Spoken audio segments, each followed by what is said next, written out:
Well, good afternoon, West Ham fans. Rush the West Ham Network. Hope you're safe and well. It's not Monday, it's not 6 p.m, but it's still the Academy Show.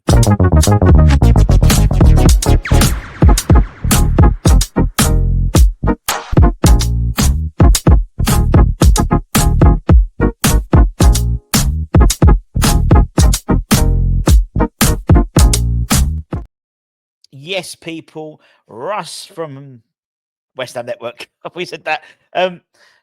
Academy Show, usually, for anyone new to the channel,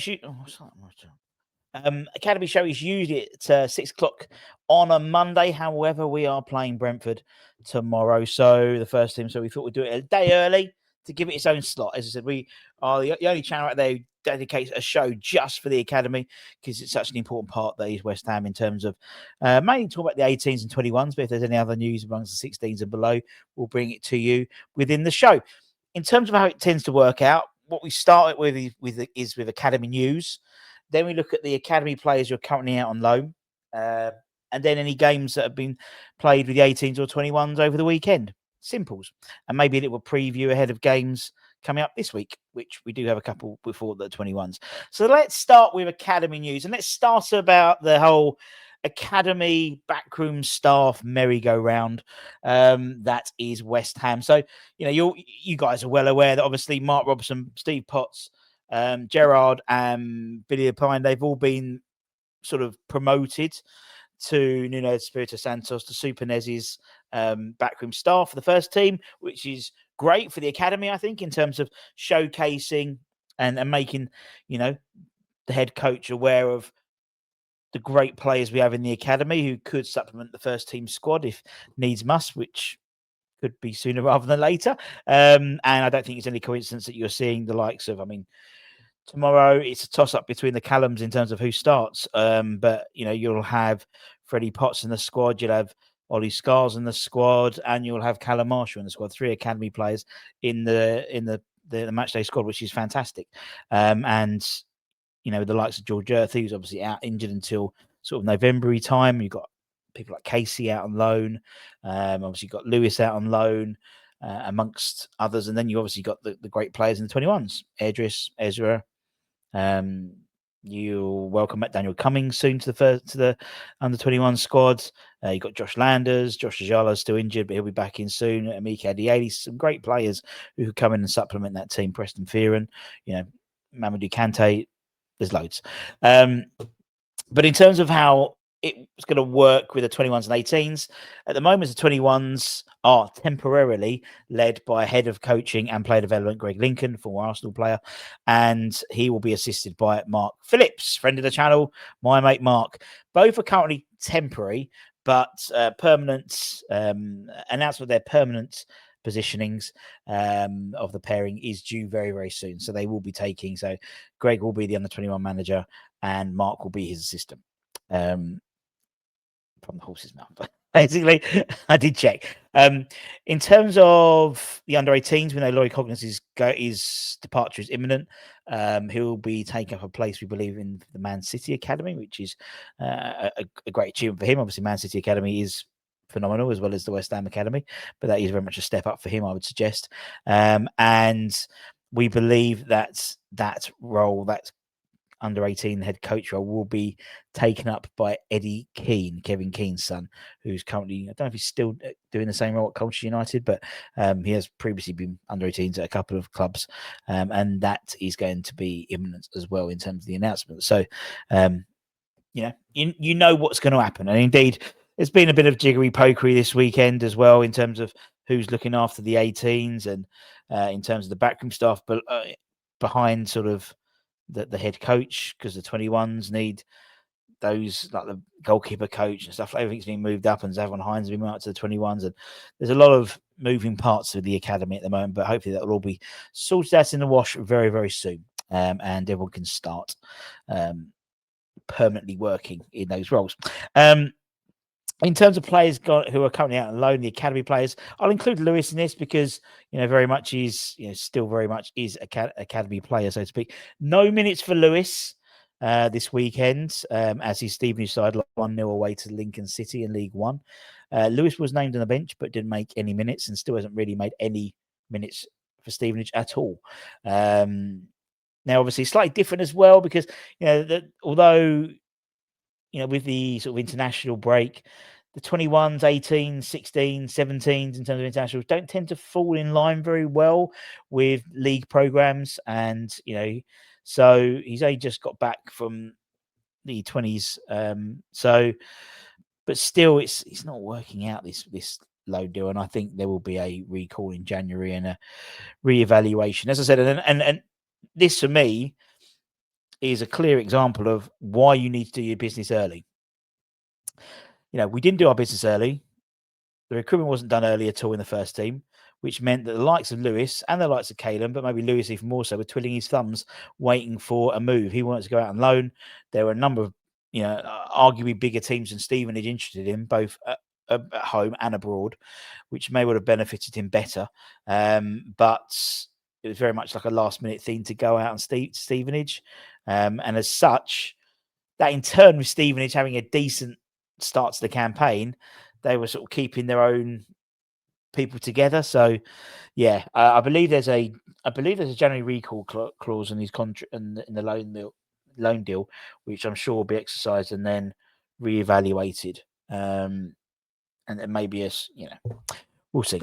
But it's not working. One person is working for is Michael Forbes, currently on loan at Kevin Nolan's Northampton Town Cobblers. No, it's true. And he played the full 90 minutes for the Nolan side as they lost 2-1 away to Doncaster Rovers. But great weekend for him. Great international break as well. And catching the Northern Ireland 21s. He scored as well. And another 90 minutes under his belt. And I really like Mike. I really like Michael. I think he's that sort of, we've been saying how we sort of miss a bit of grit in the central defence. He reminds me of like a Craig Dawson type player. He is very, very hard on the sleeve, old school defender. And it does seem that the Premier League is going a bit old school at the moment. It's going to long throws. It's going to, deep set pieces and things like that. You need a bit of oomph. And I think Michael has definitely got it in his locker.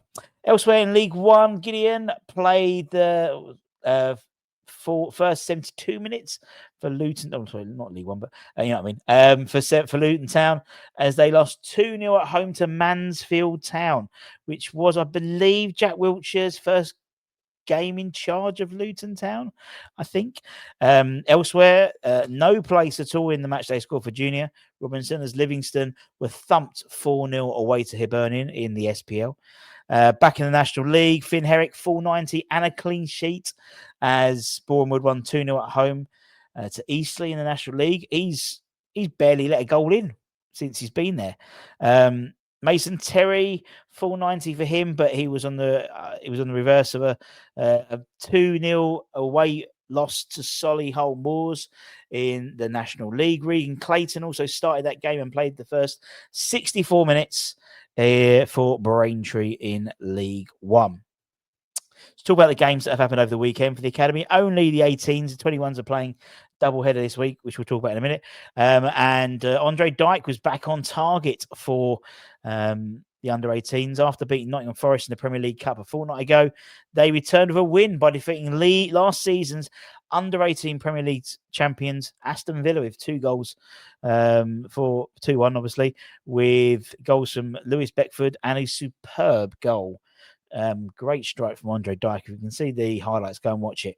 He's now got 5 goals in 9 games in all competitions for the under 18s this season. It was a very young under 18 side. I was saying, not only with the backroom staff, everyone's sort of moving up, the players all move up as well. With the likes of Casey and that lot go out on loan, then they've got to be backfilled by people going from the 18s going to the 21s, and the 18s need to be backfilled as well from the 16s. And the sides that played at Little Heath at the weekend included an under 16 centre half called Emmanuel Onyeke.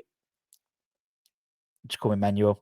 And he played in the side, and a fantastic victory against a very, very, very strong Aston Villa side. As I said, they won the PL2 or the under 18s PL Champions League last year, and great to come back, particularly of international break. A number of the boys there have been playing. Joel Kerr was at the under captain Northern Ireland under 17s, and various others were playing for their respective countries.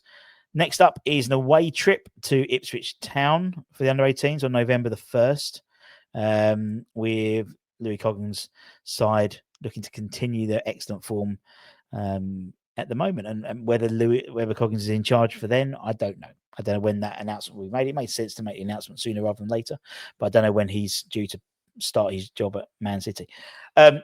In terms of the under-21s, they are back with 2 games this week. And annoyingly, one of them is on Friday. So I'm going to that. So I won't be doing, Anton will have to do the watch along. The under-21s back in action with 2 games this week. They first on Tuesday, they play 𝗧𝗔𝗥𝗚𝗚 United in the 𝗧𝗔𝗥𝗚 Trophy away, which will probably be on, it'll probably be streamed on the YouTube channel on the West Ham website, usually used for the 𝗧𝗔𝗥𝗚 Trophy. And then a home match in the PL2 against Aston Villa at Rush Green on Friday night. Now, obviously, you're probably watching the Leeds game, but if you don't want to watch the Leeds game, or you want to come for the first half, maybe if you live locally, 7 o'clock kickoff. Leeds don't kick off to 8 o'clock, so you can watch the first half. And particularly with season ticket holder, it's free, and then go. Or if not, it'll be on YouTube. So make sure you watch that, and obviously make sure you tune in for the Leeds game, the watch along. And I'll probably watch the game. I'll be at the Leeds game and the Aston Villa game, then come back, probably do the review show for the Leeds game with Anton, because I'll be watching it on my phone as well, and then do and then put up like a little match review probably on the Saturday morning or something like that. But anyway, I haven't really figured that out yet. I just realised it was on anyway in terms of when it clashed. It's a couple of times it's happened now when we had a Friday game. I think we played Leicester. It was Leicester away, and we played the under-21s played at home. It was definitely someone like that. Anyway, that's it, my friends. That's the Academy Show. If you like what we're doing, don't forget to like, comment, share, all that good stuff. If you have any hypes left this week, feel free to give us one. And then give us a hype as well. Thank you very much. And if you're new around here, don't forget to like, comment, share. Let us know this is your show. Let us know what you want us to include. Is there any players you want us to, do player profiles on? Give you our thoughts. Just let us know in the comments below, and we'll try and do as much as we can to facilitate that. But until next time, my friends, tomorrow, busy day tomorrow with all the content. As I said, we will be covering the game. We will be doing the watch along, but we won't be making any money at all on that. And anything that's raised during that live stream will be going direct to the 𝗍𝗎𝗏 food banks, as well as any super chats or stuff during that broadcast and the game after, and sort of the review show afterwards. So we're not profiting at all from the boycott. Anyway, take care, everyone. Stay safe, stay warm, stay humble, keep the faith, and see you later, potatoes. Have a nice Sunday evening.